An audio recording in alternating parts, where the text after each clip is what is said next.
partir de hoje, é feriado no Cruzeiro. Haverá um sacrifício indiscutível. Congelamento total de preços. Não é jornalismo de baixo. Quando você pega uma regra que você não consegue executar, você põe em risco o próprio arcabouço fiscal. Bom dia, pessoal. Sejam todos muito bem-vindos, sejam todas muito bem-vindas ao nosso Esquina Sucupira de terça-feira, dia 2 de setembro de 2025. Eu sou Rodrigo Oliveira e uma terça-feira que tem um momento inédito na história brasileira. É a primeira vez que um ex-presidente será julgado, né? Começa hoje o julgamento do ex-presidente Jair Bolsonaro por uma trama golpista, né? Uma suposta trama golpista, uma suposta tentativa de golpe, né? Bolsonaro e mais 7 do chamado núcleo duro, né? Que o STF considera, serão julgados a partir de hoje. A gente vai falar um pouquinho sobre isso, obviamente. Vamos falar também sobre algumas repercussões possíveis. Tem uma conversa de que o Trump pode adotar novas medidas retaliatórias contra o Brasil em função do julgamento do Bolsonaro e também novas medidas aí da Magnitsky contra o Banco do Brasil por, em tese, ter driblado a lei aí, uma vez que uma instituição financeira que a gente não sabe qual é, cancelou o cartão Mastercard do Alexandre de Moraes, aparentemente, e depois o Banco do Brasil teria oferecido um cartão Elo, e isso abriria aí uma possibilidade de uma multa contra o banco, né? Vamos ver como é que essas coisas vão andar. Parece, para mim, particularmente, parece um pouco de exagero, mas vamos ver para onde vai isso tudo, né? Além disso, no Senado, Jacques Wagner teve que interromper as férias, ou melhor, a licença médica para votar, para relatar aí a PEC 66, PEC 66, que é a PEC dos precatórios. A gente vai falar sobre isso também. Vamos falar sobre o PL do devedor Conto Mais, que ganhou um pouco mais de atenção depois da operação da PF, da Operação Carbono Oculto, se não me falha a memória é o nome. E também vamos falar sobre a ideia fantástica, né? Essa ideia criativa, linda. Aliás, como você não tinha pensado nisso? Por que não? Eu acho tão chato pagar imposto de renda. Aliás, eu acho chato pagar imposto, mas imposto de renda, né? Que coisa mais chata. Por que não acabar com o imposto de renda? Imagina você, que coisa mais linda, né? O brasileiro realmente não dá um dia de folga para quem gosta de pensar qualquer coisa. Você não consegue parar para pensar em nada, porque a cada pulo é um flash, como diria a moça lá daquela novela que eu não lembro qual é o nome. De qualquer forma, bom dia a todos, sejam todos bem-vindos e vamos para o que interessa neste nosso... rapaz, tem um negócio novo aqui, ó. Eu não sei como é que funciona, eu sou muito ruim com esse treco, gente. Se vocês soubessem, eu faço um milagre aqui Agora não vai dar porque eu não vou achar, né? Onde é que está isso? Mas, de qualquer maneira, inscrevam-se, deixem um like, ativem o sininho para vocês receberem aí notificações do canal. Inscrevam-se aqui no YouTube. Nós estamos nessa cruzada por 1.000 inscritos para que a gente possa tirar um dinheirinho também do YouTube, né? Por que não? Né? Afinal de contas, o Google está cheio de dinheiro. Não é assim que a gente pensa? O cara tem um monte de dinheiro, então vamos tirar um dinheiro dele, né? É assim. Mas, de qualquer maneira, estamos aí produzindo conteúdo para o YouTube. E o YouTube pode, então, deixar um pouquinho também, repartir um pouco dos lucros e dividendos com nós outros, não é mesmo? Cadê o nosso Edwin? Já está por aí? Bom, vamos lá. Bom dia, então, para o nosso querido Fábio. Bom dia para todos os sobreviventes desse país varonil.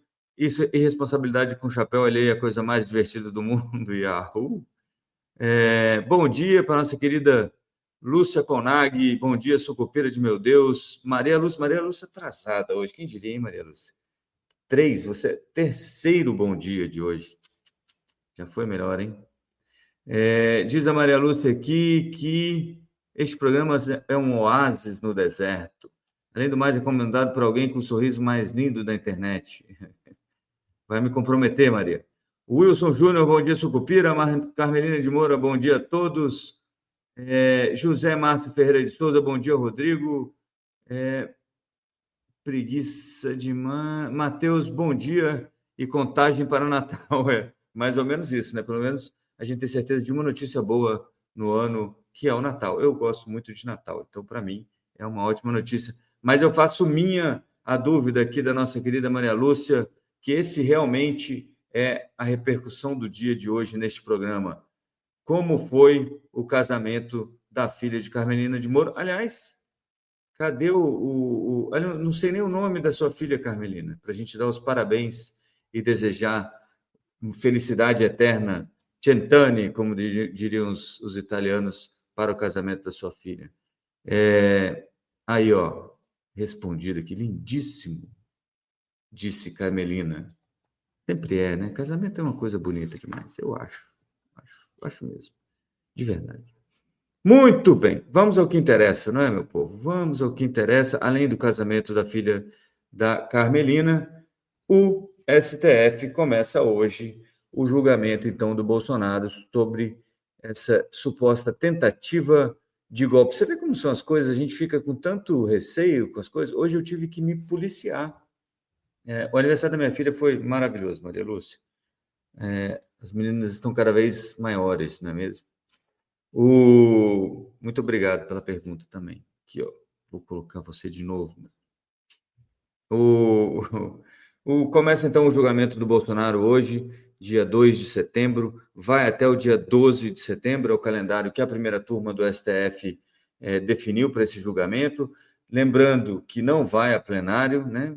Em 2023, o STF mudou a regra e agora não é o plenário que julga ações penais. É interessante, né? Porque você diria que julgar uma tentativa de golpe talvez seja um dos julgamentos mais importantes do STF, mas o STF acha que pode definir em uma turma somente, né?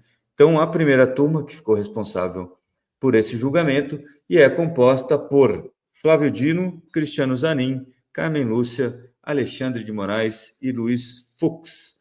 Depois desse julgamento, os advogados de defesa, a defesa, se contrariada, né, ou mesmo a acusação, que eu nem sei quem é essas alturas do campeonato, podem apresentar recursos que serão julgados pela primeira turma ou podem ser levados até o plenário para o julgamento do recurso, não da matéria em si. Uma eventual prisão do Bolsonaro pode demorar o tempo que for, né? Para lembrar do caso do Collor, a decretação da prisão demorou 2 anos. No caso do presidente Lula, eu não lembro quanto, mas demorou algum tempo também. Então, do Bolsonaro pode demorar um pouquinho.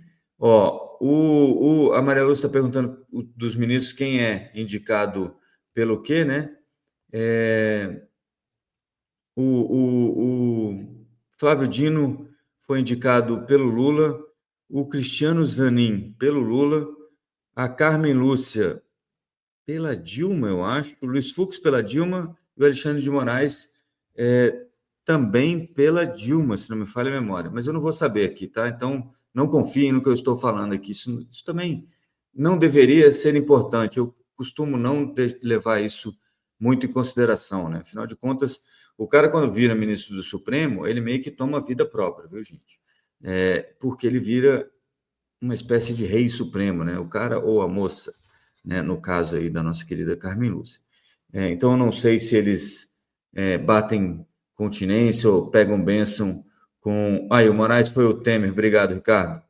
A Carmen e o Lula. Muitíssimo obrigado, Ricardo. Jorge Goetz está aqui, ó, me corrigindo aqui no ar, e como eu sempre disse, eu não tenho nenhum compromisso com o erro. Quando estou errado e pronto. Espero que o Ricardo esteja certo, né? Mas agora o erro é dele, não é mais meu. Mas o fato é que, então, isso pode ser, pode ter ainda recursos, né, contra a decisão, mas, e aí, recursos contra a decisão de condenar só podem ser feitos se houver 2 dos 5 votos pela absolvição. E a chance disso acontecer nesse julgamento é muito, mas muito próxima de zero, né? O Bolsonaro deve sair daí condenado. A expectativa é sobre se ele vai ficar sob prisão domiciliar ou prisão em regime fechado. Por quê? Porque em regime fechado, o pessoal mais ligado aí à ala bolsonarista entende que adiantaria a indicação de Bolsonaro para um próximo mandato, né, para um próximo candidato presidencial, apesar do Bolsonaro não ter indicado que quer fazer isso tão cedo e ter mantido essa história, né, de que pode ser alguém da família, ou pode ser o Tarcísio de Freitas, ou pode ser uma terceira pessoa. Então, muita coisa ainda para acontecer. E por que isso é importante para a gente aqui, né? Não só, obviamente, quando você julga um ex-presidente por crimes contra o país, ou crimes contra a economia, ou crimes contra crimes de corrupção, ou o que quer que seja, isso é sempre importante, óbvio, né? Não dá para a gente deixar passar. Eu até ia deixar passar, mas eu achei que eu tenho essa obrigação de cidadão mesmo de falar sobre isso, não porque eu tenho um julgamento específico sobre esse assunto, mas porque é um assunto que todos deveriam estar a par. Então, tem esse julgamento, acontece hoje, vai até o dia 12 de setembro. Depois pode sofrer alguns recursos, embargo de declaração, aquela coisa toda, mas para mudar o mérito, né, para mudar de condenação para absolvição, precisa que 2 dos 5 ministros votem pela absolvição. Durante esse prazo, serão ouvidas testemunhas e os votos dos 5 relatores. O que fica mais relevante aqui para o que a gente, né, trata mais no dia a dia aqui do mercado financeiro? Se ficar em prisão em regime fechado, na cadeia propriamente dita, né, numa penitenciária ou num prédio da Polícia Federal, como ficou o ex-presidente, atual presidente Lula e ex-condenado presidente Lula, se isso vai fazer com que a indicação de um sucessor ao bolsonarismo seja adiantada pelo Jair Bolsonaro, né? Ninguém sabe, como eu estava dizendo, isso o Bolsonaro continua mantendo com ele. Ele não vai participar presencialmente do julgamento, tem passado mal, parece que tem tido crise de soluço e de vômito, obviamente, né? Ninguém quer ser preso, ninguém que conhece uma prisão, ou ninguém que entende, né, o que é estar preso, mesmo dentro de casa, mesmo dentro de uma casa gigante, quer ficar preso, obviamente, né? Mas tá aí, o STF vai julgar isso.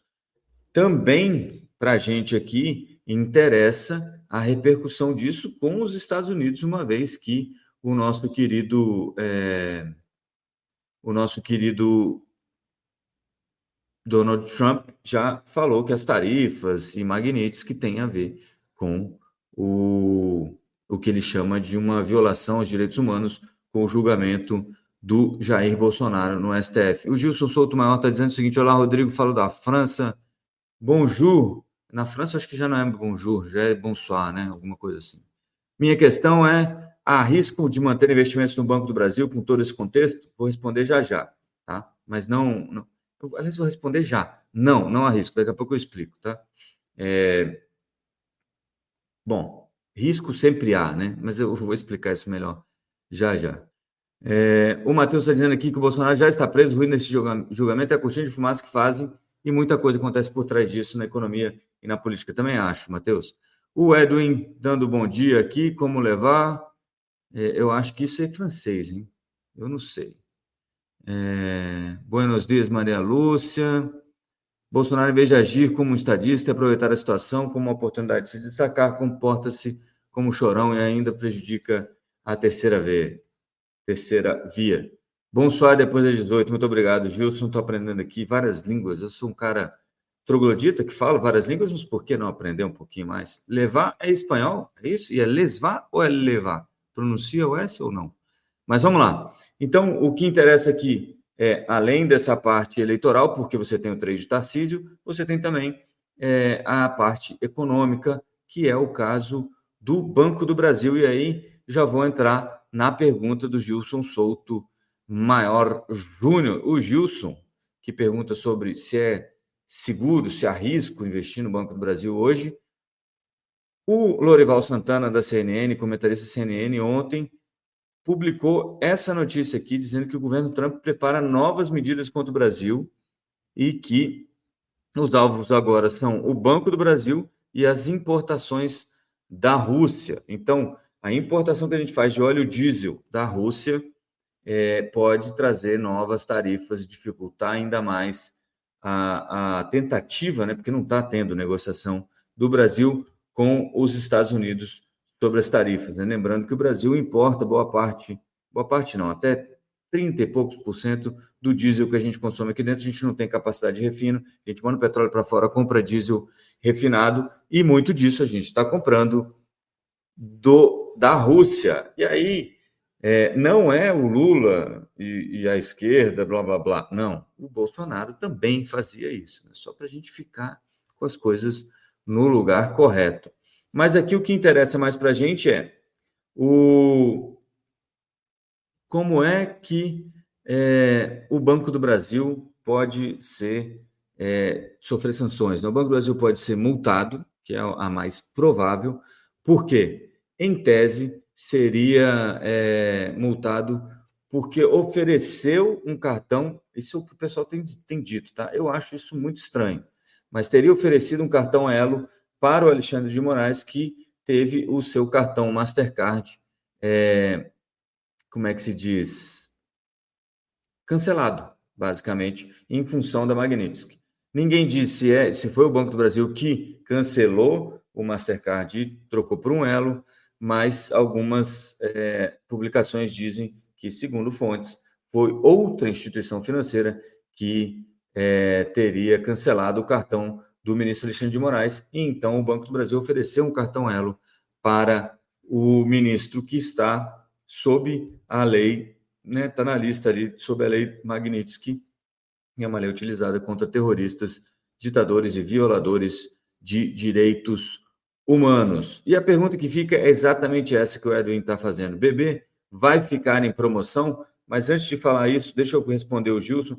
Gilson, tem risco para o Banco do Brasil? Qual é o risco, né? O risco é ele ter mais dificuldade de fazer. Por exemplo, você que vai a uma agência do Banco do Brasil aí em Paris, eu não sei se tem, eu lembro que tinha uma em Londres, e eu acho que tem uma em Paris também. Talvez tenha dificuldade de enviar remessa de dinheiro via Banco do Brasil para o Banco do Brasil aqui, caso o Banco do Brasil sofra sanções aí da Magnitsky, porque outros bancos também não vão querer fazer negócio com o Banco do Brasil com medo de se contaminar com essa história da Magnitsky, em função do que aconteceu com o Banco do Brasil, do que pode acontecer com o Banco do Brasil. Então, tem esse risco. O risco para o business, né, para o negócio do Banco do Brasil, não é um risco muito alto, é um risco razoável, mas assim, não é nem razoável, é bem baixo, porque, no fim das contas, o Banco do Brasil é financiado pelo Tesouro Nacional, é um banco que já passou por coisas muito piores, né, na história, e não deve quebrar em função disso, mas pode sofrer bastante se tiver uma multa. Já é um balanço que tem sido preocupante em função da inadimplência, então você tem vários problemas aí que podem fazer com que o banco seja um banco que atravesse um período muito difícil. E aí tem a pergunta do Edwin, né? O BB vai ficar em promoção? Depende, né? O problema não é se ele vai ficar em promoção ou não, é que se ficar em promoção, quanto tempo ele vai ficar em promoção? Porque, olha só, as pessoas ficam pensando o seguinte, não, mas se voltar para R$5, se for para R$5, R$10, né, de 10 para 20, né, cai 50%, só para voltar aqui por 20, ele vai subir 100. Se ele for para 30, ele subiu 200%. Só que as coisas não funcionam exatamente assim, né? 200% em quanto tempo? Se demorar 10 anos, se demorar 15 anos, se demorar 20 anos, esses 200% não vão ser nada, né? O custo de oportunidade eu posso estar ganhando 13% ao ano na Selic, né, nos juros, né, como rentista, 12% ao ano pelos próximos 10 anos, ou vou esperar aí que o Banco do Brasil me retorne 150%, 180% neste mesmo prazo. Tá? Então, esse é o problema.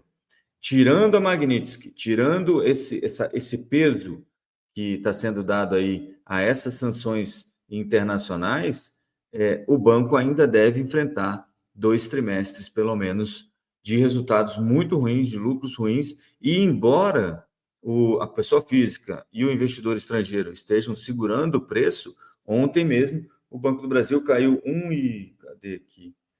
1,40, né, em R$ 21, já esteve próximo de 19, aí, até um pouquinho abaixo de 19, mas em R$ 21 ainda alto, é um preço ainda razoável para aquele receio que teve logo no começo da história da Magnitsky, mas isso não quer dizer que ele não possa cair mais e ficar lá embaixo por mais tempo, tá? Tem uma hora que as pessoas cansam de esperar. É claro que a pessoa física, principalmente, né, ela tem aquela aversão à perda, então ela demora muito para realizar a perda, né?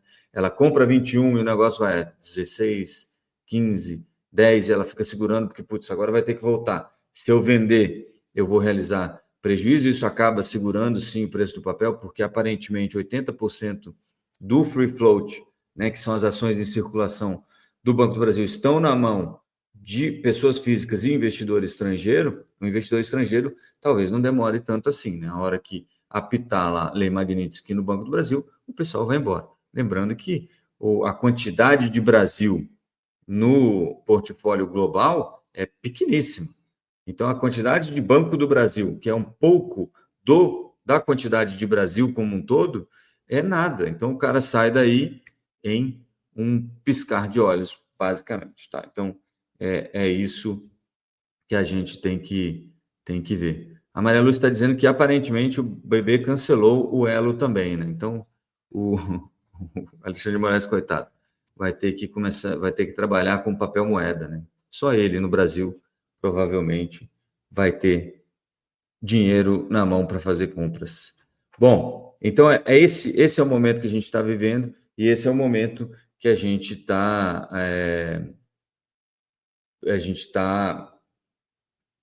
como é que se diz, esperando aí um pouco mais de tensão no mercado, principalmente no que diz respeito ao Banco do Brasil. Tá? Os outros bancos aparentemente já se resolveram nessa situação. O Itaú, inclusive, subia ontem.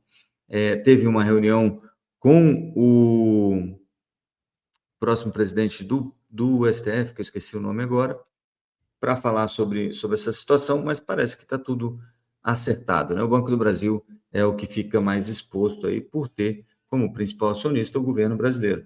E lembrem-se, tem sim essa coisa do ritual, né, da forma. O Brasil tem que defender o Brasil. Né? A gente não pode simplesmente falar, mas ele é muito grande, vai ferrar com a gente. Vai ferrar com a gente. E é isso que talvez o nosso querido Eduardo Bolsonaro não tenha pensado quando começou essa cruzada aí por lei Magnitsky e tarifas contra o país. Estar vendido no BB seria uma boa? Matheus, é o seguinte, para quem não entende esse negócio de estar vendido, é assim, você pega emprestado uma ação e vende. Então, você paga ali um juro por emprestar a ação. Se é uma boa ou não, é um problema mais sério. Por quê? A ação não respondeu como se esperava já quando veio o balanço do segundo trimestre. Ela não caiu, inclusive ela subiu. Ela começou caindo do dia e no fim do dia subiu razoavelmente, se não me falha a memória, tá? Subiu mais de 2%, 3%. E isso indica que tem uma pressão ali, e tem muito desse... É o Edson Fachin mesmo, Edwin. Tem uma pressão das pessoas físicas para segurar esse preço. A pessoa física está olhando, por exemplo, essa queda de 1,40 em geral e falando, mais uma oportunidade de compra, mais uma oportunidade de compra, mais uma oportunidade de compra. Toda vez que cai, o pessoal vai lá e compra. Então, a alta no balanço também pode ter sido um pouco de short squeeze, viu? Que você está vendido e aí você começa a ter chamada de margem, porque a sua posição começou a ficar muito contrária ao que você estava fazendo, né? Porque você está vendido, então você tem que recomprar ela. e começa a subir muito o preço, faz com que você recompre logo para que o preço não fique muito mais alto, você alimenta esse squeeze, né?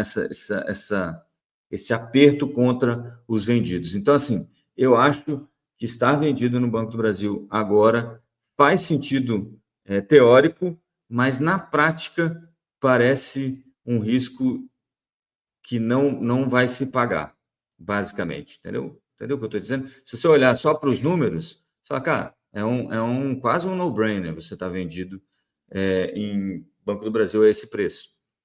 Mas o pessoal está segurando a ação no peito, basicamente. Um pouco do que eu estou comprado no BB e está subindo. Aí sim, você pode compra uma put, né? Para quem não sabe, é uma opção de venda.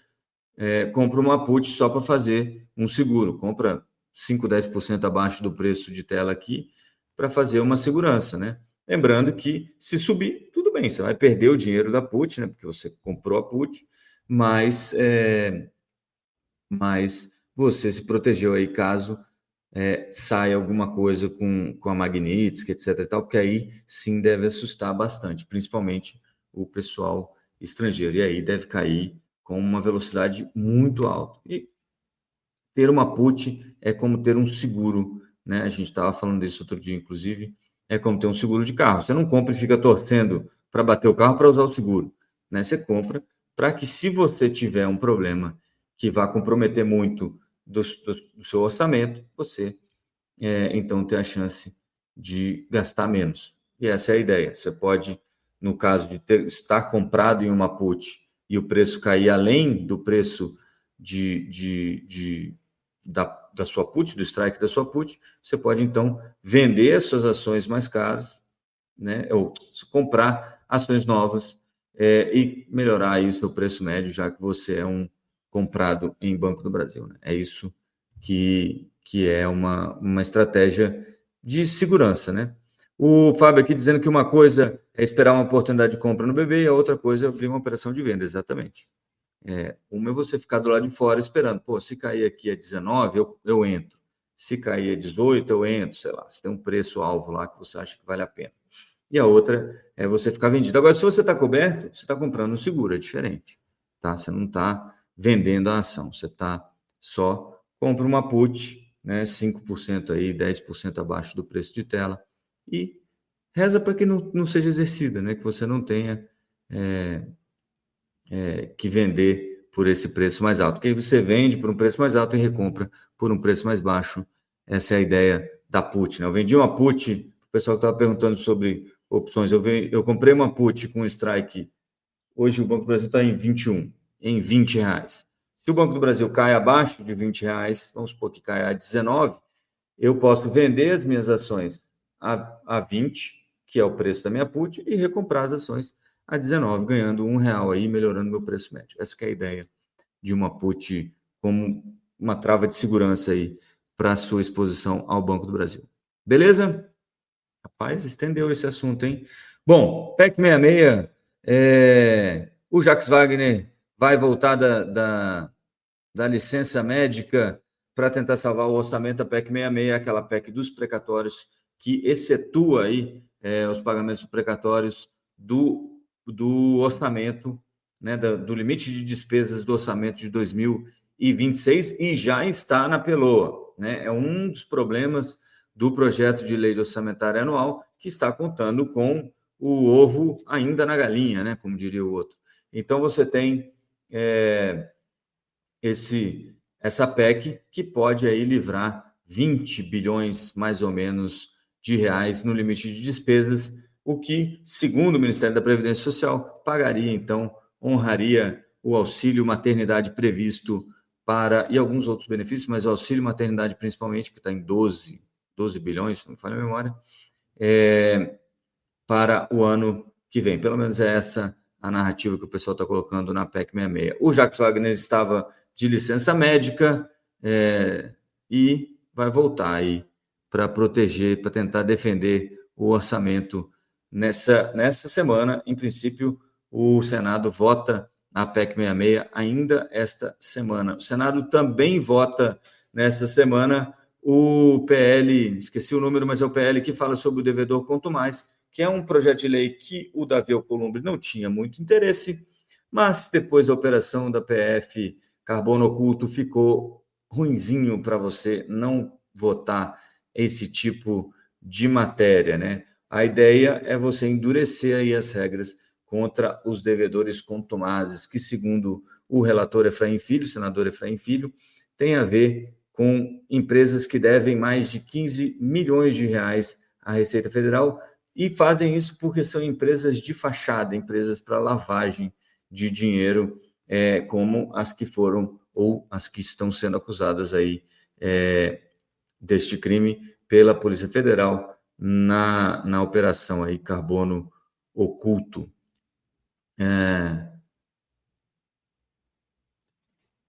A vantagem de dever para o Estado é porque você não vai pagar. Nesse caso específico, esse pessoal não paga. É até a frase, a explicação aqui, Ricardo, do Efraim Filho, que diz o seguinte, ó: algumas dessas empresas são concebidas para a prática do crime. Elas já são preparadas desde o momento em que nascem para sonegar, para fraudar. São empresas conhecidas como casca de ovo, só existe no papel, e é criada em nome de laranjas, com CPF de terceiros, sem patrimônio conhecido. Quando a Receita vai atrás do dinheiro que foi sonegado, essas empresas já evaporaram. É o que diz o relator do PL aí, do devedor quanto mais. Então é isso, classifica agora como devedor quanto mais, e aí você pode tomar ações mais enérgicas contra essas empresas, que são empresas de fachada, tá? Tipo a Lava Jato, tipo o posto de gasolina, né, que o pessoal estava falando aí nessa operação Carbono Oculto da Polícia Federal. Então, são empresas que são montadas para lavar dinheiro. Por isso mesmo, elas nem se preocupam, elas já são parte de um crime, né? Elas não se preocupam em pagar a Receita o que elas estão devendo. Elas ficam devendo. Quando a Receita vem atrás, eles fecham a empresa está no nome de um laranja qualquer que não tem recurso, a empresa não tem patrimônio, e aí a Receita Federal fica a ver navios, achando que vai ter uma arrecadação lá na frente do governo, e na verdade não vai ter, porque essas empresas não existem mais, né?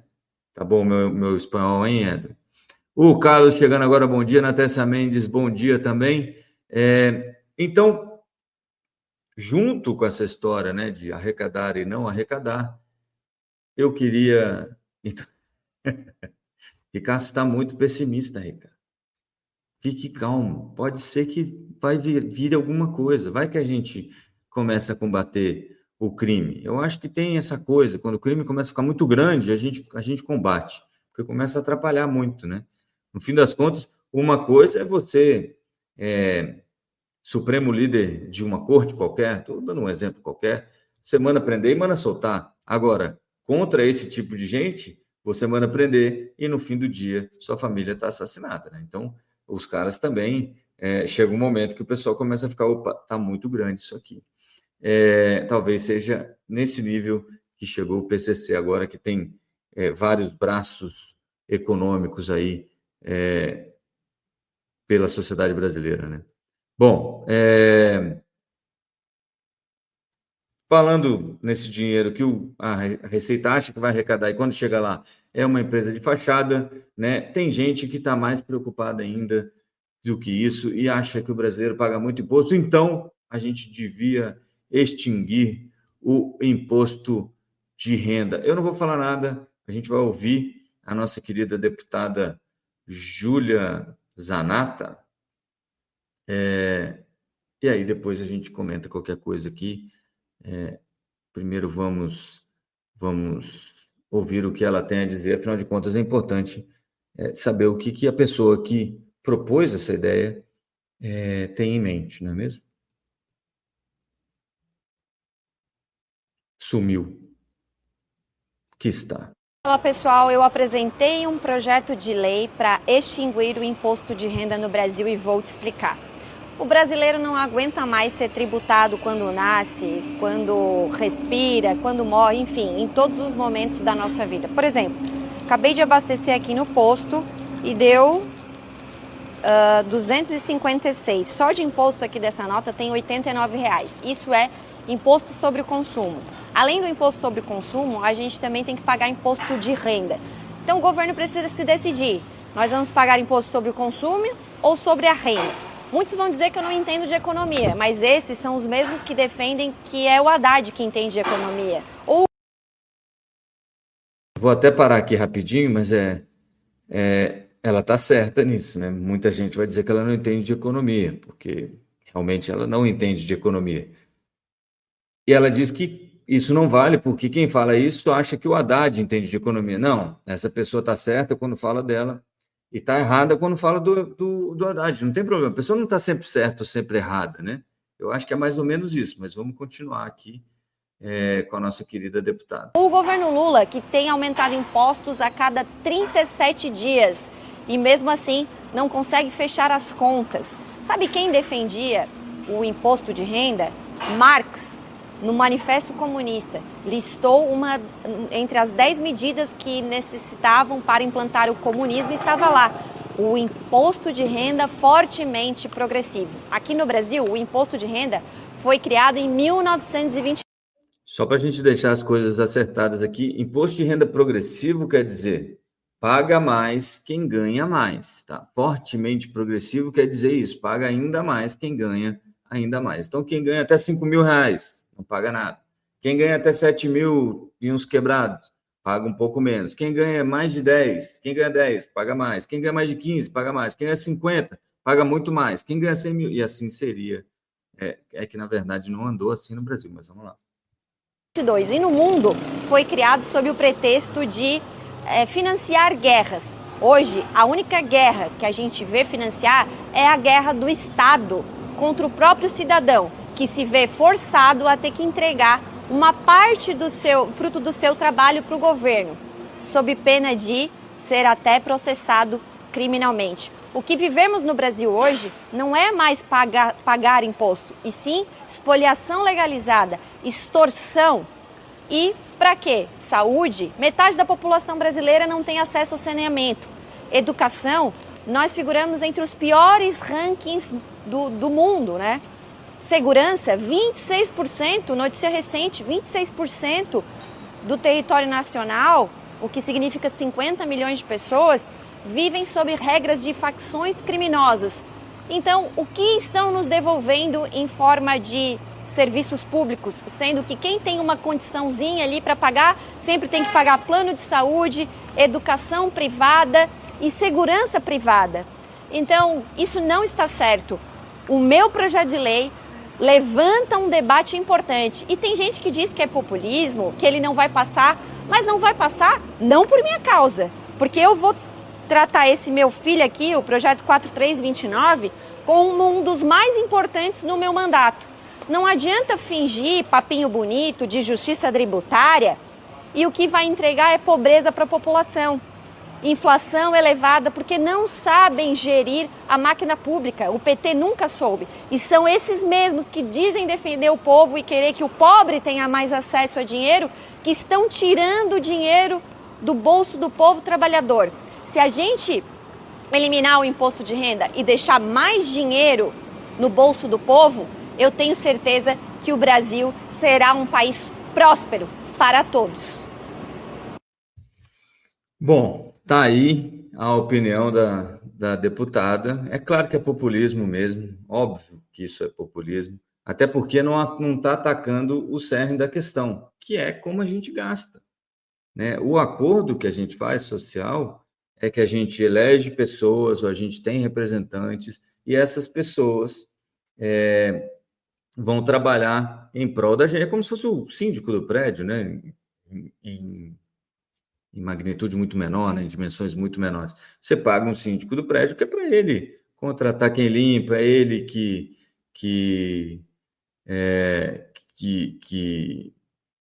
resolve as querelas aí de fulaninho fez muito barulho, fez menos barulho, etc. e tal. E contrata segurança, esse tipo de coisa. Então, é a mesma coisa, né, com a sociedade. Óbvio que as pessoas não gostam de pagar imposto, principalmente quando elas não sentem que o imposto está sendo utilizado em benefício delas, né? A gente tem essa história de roubo, porque rouba muito, não sei o quê.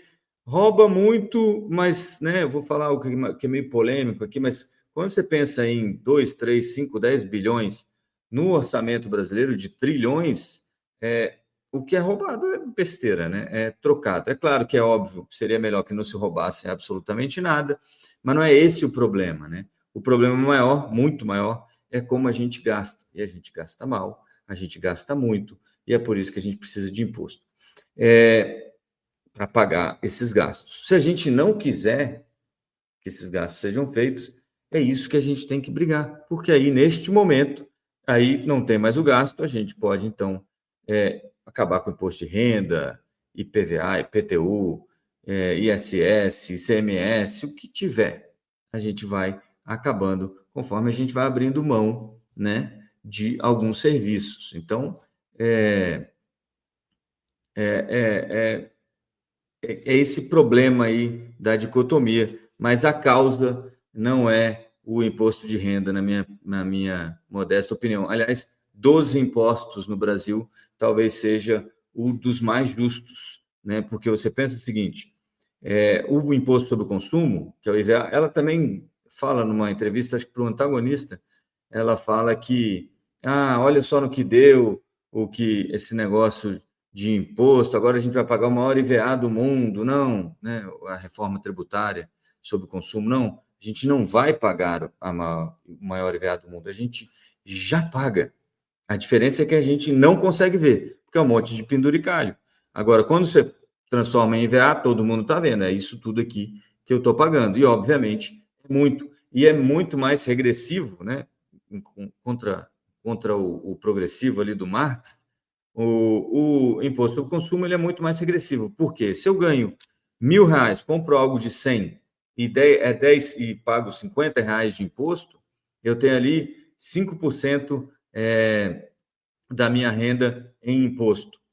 Né? Se eu ganho R$10.000 e pago R$100 nesse produto e 50 de imposto, eu tenho 0,5% de imposto sobre a minha renda, que é muito mais injusto do que você ter o imposto de renda que vai acompanhando quem ganha mais. Agora, né, então, poderíamos acabar com o imposto sobre o consumo e deixar só o imposto sobre a renda. Talvez fosse uma alternativa. Né? O fato é que o problema não está só nos impostos que pagamos ou como arrecadamos recursos para o Estado brasileiro.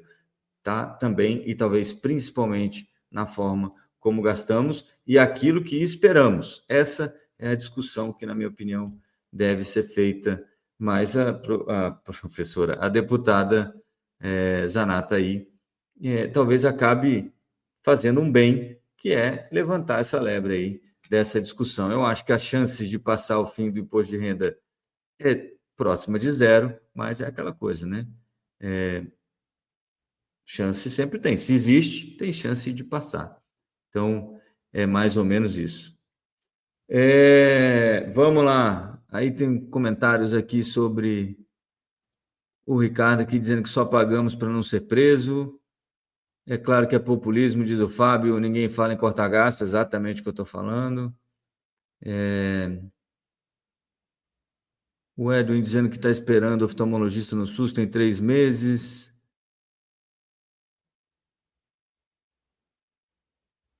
Não entendi, Maria Lúcia.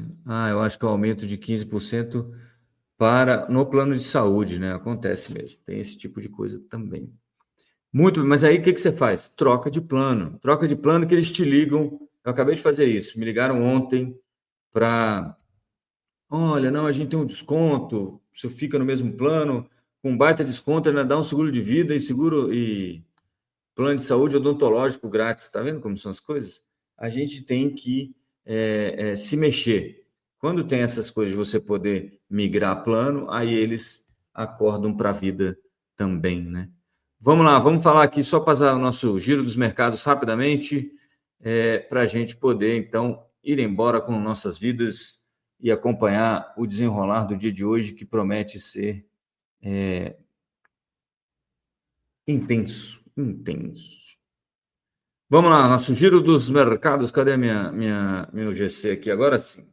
Giro dos mercados, esse aqui é o Banco do Brasil ontem, 1,40 de queda, talvez em função de ter vazado alguma coisa sobre essa história de que os Estados Unidos pode aplicar alguma sanção relacionada à Lei Magnitsky contra o Banco do Brasil, tá bom? O Ibovespa fechou em queda de 0,10 ontem, que não é uma queda muito significativa, tá? Se você, dado tudo que a gente está vivendo, e também lembrando que ontem foi feriado nos Estados Unidos, isso acaba influenciando e deixando com menos volume aqui a nossa bolsa. A bolsa aqui, desde o começo do ano, sobe 17,46% e esteve, até anteontem em nível recorde. Entre as maiores altas de ontem, a gente tem Raízen 5,98%, Cosan 3,42%, Fleury 3,22%, C&A 2,98% e Pão de Açúcar 2,51%. Entre as maiores quedas, Auren Energia 3,04%, Vamos Locação de Caminhões 3%, Braskem 2,88%, Marfrig 2,73% e BRF 2,42%. Os juros acabaram empinando mais uma vez, mais um dia de inclinação da curva, isto é, os juros mais longos subindo e os juros mais baixos em queda ou parados.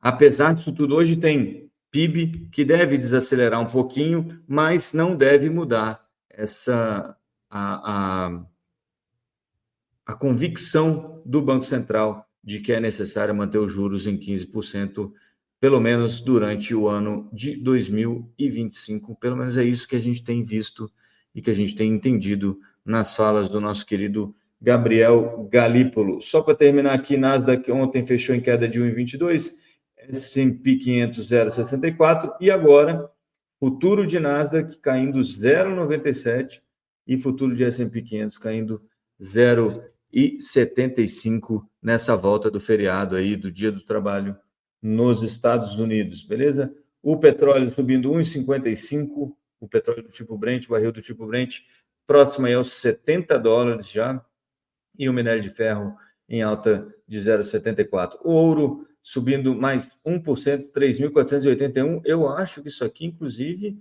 é recorde, tá?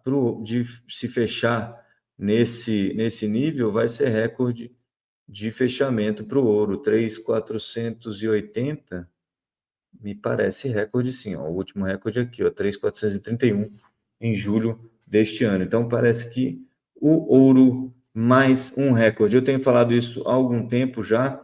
Olha isso aqui que está acontecendo com o ouro. E boa parte desse movimento, a gente até quando teve o Nicolas aqui da EQI, analista da EQI, falando sobre ouro também, falando que o nível de compra dos bancos centrais, o tamanho das reservas dos bancos centrais em ouro é que tem impulsionado esse movimento do ouro, o que significa que isso não vai cair tão cedo, tá bom, gente? Então, se você quiser um hedge para o dólar, que pode retroceder um pouco mais aí com a história das tarifas, etc. e tal, queda de juros nos Estados Unidos, o DXY agora em alta de 0,73, mas próximo aí dos 98 pontos, se você quer uma defesa aí contra queda do dólar, do real, etc. e tal, para ter um pouquinho de hedge na sua carteira, ouro parece ser uma boa pedida nesse momento, tá bom? Bom, eu acho que eu posso encerrar por aqui. O Bitcoin a 110 mil pontos, em alta de 0,70, e o dólar a 5,44, com dificuldade de passar daquela barreira dos 5,40. Beleza? Eu vou ficando por aqui, então. Bons negócios a todos nesta terça-feira. A gente se ouve amanhã. E saiu o vaticinário de Sucupira do mês de setembro com uma previsão bombástica e uma mudança de pensamento meu em função aí de uma entrevista. Depois que vocês lerem o nosso querido vaticinário de Sucupira, vale muito a pena. Tem uma mudança importante aqui nas minhas previsões sobre o que será das eleições 2026. beleza? Eu vou ficando por aqui, então, bons negócios a todos. A gente se ouve amanhã no nosso podcast. No fim dessa semana, o nosso newsletter também vai trazer o desempenho das nossas carteiras recomendadas, que eu já posso dizer que foi ótimo em agosto e continua indo muito bem aí se você considerar o ano todo, tá bom? Então a gente se ouve amanhã no nosso podcast Acorda Sucupira. Até lá, avante Sucupira! Usaria a A partir palavra de hoje foi criado o Cruzeiro. Haverá um sacrifício indiscutível. congelamento total de preços. Não é justo